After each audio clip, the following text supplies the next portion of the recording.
দেখো বন্ধুরা, আমি গাছ থেকে সজনের শাকগুলো পেরেছি।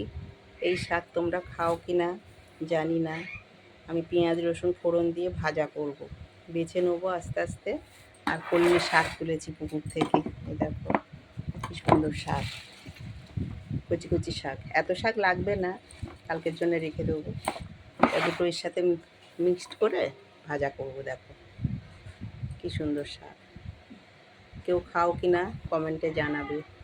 আমার আজকে ইচ্ছা হয়েছে সজনের শাক ভাজা খাবো। দেখতে থাকো। ও আর মুসুরির ডাল হবে, আর ঝিঙে আলু পোস্ত হবে, ভাত হবে, আর কিছু না।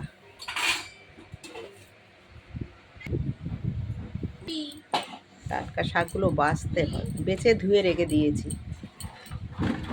কচি কচি শাক, দেখতে থাকো।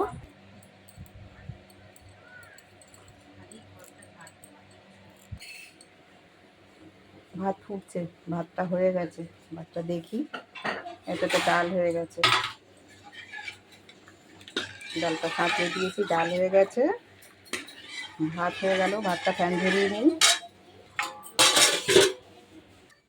আর এদিকে দেখো ঝিঙে আলু পোস্ত হয়ে গেছে। এটা এই বেলার জন্য, এটা রাত্রের জন্য তুলে রাখা হয়েছে, কেন গরম তো থাকবে না, ওই জন্য।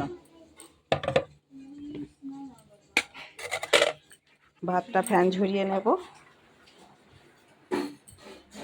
ভাতটা হয়ে গেছে, ফ্যান ঝরিয়ে নেব। দেখো বন্ধুরা, কড়াটা বসিয়ে দিয়েছি, গ্যাসটা অন করে দিলাম, জ্বালিয়ে দিচ্ছি। গ্যাসটা জ্বালিয়ে দিলাম। এবার কড়াতে তেল দিয়ে দেব।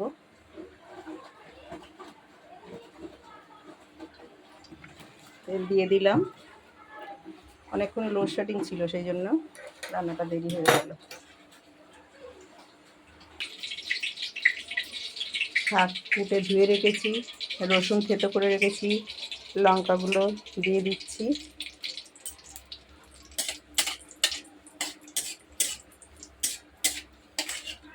লঙ্কাগুলো একটু ভাজা হয়ে যায়, রসুনগুলো দিয়ে দিচ্ছি।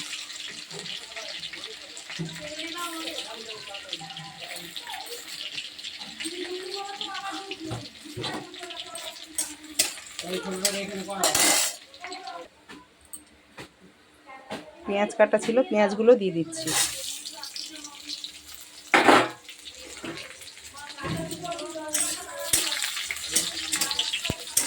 ভাজা হোক। পেঁয়াজ রসুন ভাজা হয়ে গেছে, এবার শাকগুলো দিয়ে দিচ্ছি।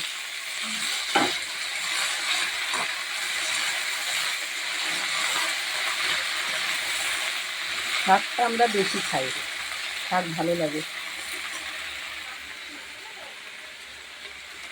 লবণ স্বাদ মতো দিয়ে দিলাম, মানে শাকটা সিদ্ধ হবে।